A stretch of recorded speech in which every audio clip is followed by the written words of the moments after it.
Hi everyone, welcome back to ARUNA designers. ஒரு trending டிசைனோட part 2 video பார்க்குறோம். Part 1ல marking வந்து பார்த்தோம். அதோட லிங்க் வந்து கீழே டிஸ்கிரிப்ஷனில் தரேன். பார்க்காதவங்க அதை பார்த்துட்டு இந்த வீடியோக்கு வாங்க.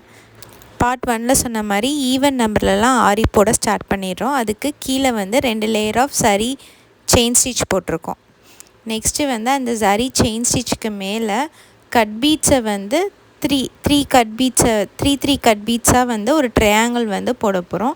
ட்ரையாங்கிள் ஷேப்பில் கட் பீடை வந்து நம்ம போடுறோம். அந்த ட்ரையாங்கிள் ஷேப்பில் ஒரு லைனுக்கு வந்து 3 கட் பீடு. ஒரு ட்ரையாங்கிளோட ஷார்ப் எட்ஜஸ் வந்து எதுவுமே பண்ணலை. செகண்ட் ட்ரையாங்கிளோட ஷார்ப் எட்ஜில் வந்துட்டு சக்கரி வந்து ஷார்ப் எட்ஜில் வந்து கொடுக்குறோம். வீடியோவில் பாருங்கள். இப்போ ஒரு ட்ரையாங்கிள் போட்டோம். செகண்ட் ட்ரையாங்கிளோட ஷார்ப் எட்ஜில் ஒரு சக்கரியை வந்துட்டு லோட் பண்ணிவிட்டு ஸ்டிச்சஸ் போட்டுட்டு அந்த செகண்ட் ட்ரையாங்கிளோட இன்னொரு சைடை வந்து கம்ப்ளீட் பண்ணுறோம். ஸோ ஒரு ட்ரையாங்கிள் ஷார்ப் எட்ஜ் வந்து நார்மல், ரெண்டாவது ட்ரையாங்கிள் ஷார்ப் எட்ஜ் வந்து சக்கரி போட்டு போடணும். இந்த மாதிரி இந்த லைன் ஃபுல்லாக வந்து அல்டர்னேட்டிவாக வந்து போட்டுகிட்டே வரணும் triangles with cut beads and சக்கரியோட. நெக்ஸ்ட்டு வந்து இந்த ட்ரையாங்கிள்ஸ்குள்ளே வந்து 3 mm பீட்ஸ் வந்து லோட் பண்ணுறோம். ஃபஸ்ட்டு ட்ரையாங்கிளில் சிங்கிள் பீட் லோட் பண்ணுறோம். சக்கரி இருக்கிற ட்ரையாங்கிளில் வந்து 2 பீட்ஸ் வந்து லோட் பண்ணுறோம். ட்ரையாங்கிள்குள்ளே ஃபுல்லாக இதே மாதிரி பீட்ஸ் வந்து லோட் பண்ணிடுறோம். நெக்ஸ்ட்டு ட்ரையாங்கிளுக்கு வெளியே வந்து டிசைன் வந்து ஃபில் பண்ண போகிறோம். ஒரு சுகர் பீடு, ஒரு பிங்க் கலர் கட் பீட் அதை வந்து லோட் பண்ணுறோம். இதே மாதிரி வந்து இன்னொரு சுகர் பீடையும் ஒரு பிங்க் கலர் பீடையும் வந்துட்டு கட் பீடையும் வந்து வி ஷேப்பில் வந்து லோட் பண்ணிவிட்டு அப்புறம் சென்டர்லேயும் அதே மாதிரி ஒரு சுகர் பீட், ஒரு பிங்க் கலர் கட் பீட், ஒரு வி ஷேப் போட்டுட்டு அதுக்கப்புறம் சென்டர்லேயும் அதே மாதிரி ஒரு சுகர் பீட், ஒரு பிங்க் கலர் கட் பீடை வச்சு மேலே வந்து ஒரு ஸ்ட்ரெயிட் லைன் மாதிரி போடணும். இந்த மாதிரி டிசைன் வந்து நம்ம நிறைய தடவை போட்டிருக்கோம். நம்மளோட சேனல்லே நான் நிறைய தடவை சொல்லியிருக்கேன். இந்த மாதிரி டிசைன்ஸ் வந்துச்சுன்னா ஃபஸ்ட்டு கீழே அந்த வி ஷேப் முடிச்சுட்டு அதுக்கப்புறம் மேலே நடுவில் வர அந்த சென்டர் லைனை வந்து போட்டிங்கன்னா டிசைன் வந்து பார்க்க வந்து நீட்டாக இருக்கும். முடிச்சுட்டு கீழே வந்து அந்த கேப் இருக்குல்ல, அங்கே வந்து ஒரு பீடில் வந்து 3 mm பீடை வந்து லோட் பண்ணிவிட்டு எண்ட் நாட் போட்டுருங்க. இப்போ சக்கரிக்கு மேலே ஒரு டிசைன் போடுறோம். அங்கே வந்து ஒரு sugar beat, 2 cut beat, golden colour cut beat அதை வந்து இதே மாதிரி வி ஷேப்பில் வந்து ஃபஸ்ட்டு வந்து போட்டுட்டு நெக்ஸ்ட்டு வந்து சென்டர்லேயும் அதே மாதிரி ஒரு sugar beat, 2 cut beat, golden colour cut beat வந்து போடுறீங்க. போட்டுட்டு எண்ட் நாட் போட்டு ஃபினிஷ் பண்ணிடுங்க.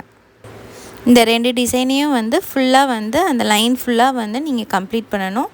சக்கரிக்கு மேலே வந்து கோல்டன் கலர் கட் பீடும், ட்ரையாங்கிளுக்கு வெளியே வந்து பிங்க் கலர் கட் பீடும் வச்சு அந்த டிசைன் நம்ம சொன்ன மாதிரி நீங்கள் வந்து அந்த லைன் ஃபுல்லாக முடிக்கணும். லைன் ஃபுல்லாக அந்த 2 டிசைனையும் வந்து நான் கம்ப்ளீட் பண்ணுறேன். இந்த டிசைனில் வந்து ஹைலைட்டே என்னென்னா ஒரு ஆர்ச் ஷேப் மாதிரி, செமி சர்க்கிள் ஷேப் மாதிரி நம்மளுக்கு கிடைக்கணும். இப்போ வந்து அந்த ஷேப் நம்மளுக்கு கரெக்டாக வர்றதுக்காக, அது ஆர்ச் மாதிரி நம்மளுக்கு வர்றதுக்காக அந்த சக்கரிக்கு நடுவில் கேப் இருக்குல்ல, அங்கே வந்து சுகர் பீட்ஸ் வந்து லோட் பண்ணுறோம். சக்கரியோட 2 சைட்லேயும் கேப் தெரியுதுல, அந்த 2 சைட் கேப்லேயுமே வந்து ஒரு சுகர் பீடு வந்து லோட் பண்ணுறோம். இந்த சுகர் பீட் லோட் பண்ணோடனே அழகாக ஆர்ச் ஷேப் வந்து நம்மளுக்கு கிடச்சிரும். அந்த லைனில் ஃபுல்லாக வந்துட்டு அந்த கேப்பில் ஃபுல்லாக சுகர் பீட்ஸ் வந்து லோட் பண்ணுறேன். இப்போ லோட் பண்ணி முடித்தோடனே உங்களுக்கு ஆர்ச் ஷேப் வந்து அழகாக கிடச்சிரும். இப்போயே நெக்ஸ்ட்டு வந்து ஜர்தோசியை வந்து அந்த சிங்கிள் சுகர் பீட் போட்டோம்ல, அதை சுற்றி வந்து ஒரு ஜர்தோசி வந்து கொடுக்குறீங்க. அதுக்கப்புறம் 2 ஆர்ச்சுக்கும் நடுவில் வந்து ஒரு ட்ரையாங்கிள் தெரியுதுல, அதுக்கு மேலே ஒரு லாங் ஃப்ரெஞ்ச் நாட் வந்து போடுறோம். இப்போ வந்து அந்த சுகர் பீடுக்கு சுற்றி வந்து ஜர்தோசி போடுறேன். வீடியோவில் காமிச்ச மாதிரி ஜர்தோசி போட்டு அந்த 2 ஆர்ச்சுக்கு நடுவில் இருக்கிற ட்ரையாங்கிளுக்கு மேலே ஒரு லாங் ஃப்ரெஞ்ச் நாட், அந்த லாங் ஃப்ரெஞ்ச் நாட் வந்து ஜமிக்கியோடு சேர்ந்த லாங் ஃப்ரெஞ்ச் நாட் வந்து போடுறோம் அந்த ட்ரையாங்கிளுக்கு மேலே. இதே மாதிரி எல்லா ஆர்ச் ஷேப்புக்கு நடுவுலையும் வந்து லாங் ஃப்ரெஞ்ச் நாட் போடணும். அந்த சுகர் பீட்ஸை சுற்றி வந்து ஜர்தோசி வந்து ஃபில் பண்ணுறேன். அந்த லைன் ஃபுல்லாக ஜர்தோசி ஒர்க்கை கம்ப்ளீட் பண்ணிவிட்டு சக்கரிக்கு நடுவில் வந்து ஒரு ஒயிட் ஸ்டோனை வந்து ஒட்டுறோம். அவ்வளோதான். இந்த சக்கரிக்கு நடுவில் ஒயிட் ஸ்டோனும் ஒட்டி முடிச்சிட்டோம்னா இந்த ஒர்க் வந்து கம்ப்ளீட் ஆயிரும். இதே மாதிரி எல்லா ஈவன் நம்பர்ஸ்லேயும் வந்து ஆரி ஒர்க்ஸ் வந்து போட்டுக்கோங்க. இப்போ நான் வந்து அந்த ஈவன் நம்பரில் ஃபுல்லாக ஆரி போட்டுட்டேன். ஒரு சைடுக்கு, இன்னொரு சைடுக்கும் அதே மாதிரி இப்போ போட்டுட்டு காமிக்கிறேன். இது வந்து இப்போ நான் வீடியோவில் காமிக்கிறது ஒரு ஹேண்டோட ஆரி ஒர்க். மேலே வந்து அதோட ஆரி ஒர்க் இருக்குது, கீழே வந்து ஆட் நம்பர்ஸோட மார்க்கிங்கை வந்து போட்டிருக்கேன். இந்த பீசஸ் எல்லாத்தையும் கட் பண்ணி எடுத்துக்கோங்க. கட் பண்ண பீஸை வந்து லைனிங் கிளாத்தில் நம்ம மார்க் பண்ணோம்ல, அதுக்கு மேலே ஃபஸ்ட்டு வந்து 1ன்ற நம்பரை வந்து வைக்கிறீங்க. அடுத்து 2ன்ற நம்பரை இப்போ நான் வீடியோவில் காமிக்கிற மாதிரி அல்டர்னேட்டிவாக வந்து ஸ்டிச்சஸ் வந்து போடணும். ஒரு தடவை வந்து செக் பண்ணிக்கோங்க எல்லா பீசஸும் இருக்கான்னு. இந்த மாதிரி அரேஞ்ச் பண்ணி செக் பண்ணிக்கோங்க. செக் பண்ணுறப்ப கரெக்டாக வந்து நம்ம நடுவில் வந்து எம்ன்னு போட்டோம்ல, அந்த லைன் வந்து கரெக்டாக வர மாதிரி பார்த்து ஆர்டராக வந்து எடுத்து வச்சுக்கோங்க. அப்போ தான் வந்து கன்ஃபியூஸ் ஆகாமல் இருக்கும். இப்போயே வந்து பார்க்குறப்ப ரொம்ப அழகாக இருக்குல்ல இந்த டிசைனு. இப்போ வைக்கிறப்பே நடுவில் ஸ்ட்ரெயிட் லைன் மாதிரியே கரெக்டாக வந்துருச்சு. இதே மாதிரி வந்து ஸ்ட்ரெயிட் லைன் வர மாதிரியே ஸ்டிச்சஸ் வந்து போட்டுக்கோங்க. ஸ்டிச்சிங்கும் இப்போ காமிக்கிறேன். ஸ்டிச் பண்ணுறப்ப இப்போ இந்த பீஸை வந்து ஒரு பீஸை வந்து நீங்கள் எடுத்துகிட்டு ஃபஸ்ட்டு வந்து மார்க்கிங்க்கு மேலே வந்து எங்கே வைக்கணுன்றதை வந்து நீங்கள் அட்ஜஸ்ட் பண்ணி பார்த்துட்டு கீழே வந்து ஒரு பின் போட்டுக்கோங்க.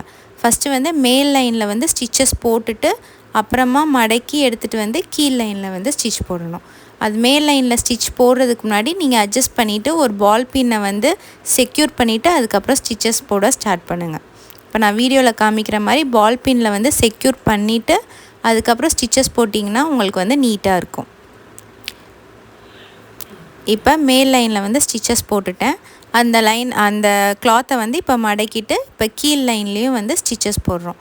ஆரி ஒர்க், அந்த ஆரி ஒர்க்குக்கு கீழே வந்து ஸ்டிச்சு வந்து போட்டிங்கன்னா பர்ஃபெக்டாக இருக்கும். உங்களுக்கு எந்த பிசுரும் வந்து வெளியே தெரியாமல் நீட்டாக வந்து உங்களுக்கு ஃபினிஷ் லுக்கு வந்து நீட்டாக வந்து கம்ப்ளீட் ஆன மாதிரி இருக்கும். இதே மாதிரி எல்லா பீஸையும் வந்து நீங்கள் வந்து ஸ்டிச் பண்ணிக்கோங்க. மேலே ஃபஸ்ட்டு வந்து பால் பின்னில் செக்யூர் பண்ணிட்டு லைனை ஸ்டிச்சஸ் போடுறீங்க, அப்புறம் கீழ் லைனில் ஸ்டிச் போடுங்க. இப்படி பண்ணுறப்ப உங்களுக்கு பிசுறு வந்து வெளியே தெரியாது. எக்ஸ்ட்ரா இருக்கிற கிளாத்தெல்லாம் வந்து லாஸ்ட்டாக வந்து நீங்கள் கட் பண்ணிக்கோங்க. ஸோ அவ்வளோதான். இந்த டிசைனை வந்து நான் ஃபுல்லாக கம்ப்ளீட்டாக வந்து உங்களுக்கு எக்ஸ்பிளைன் பண்ணியிருக்கேன். நல்லா எக்ஸ்பிளைன் பண்ணியிருக்கேன்னு நினைக்கிறேன். உங்களுக்கு இந்த டிசைன் பிடிச்சிருந்துச்சுன்னா நம்ம சேனலை சப்ஸ்கிரைப் பண்ணிக்கோங்க. இதே மாதிரி நிறைய ஆரி டியூட்டோரியல்ஸ் வந்து நம்ம சேனலில் அப்லோட் பண்ணியிருக்கோம். கண்டிப்பாக போய் பாருங்கள். தேங்க்யூ. நெக்ஸ்ட் வீடியோவில் பார்க்கலாம். பை.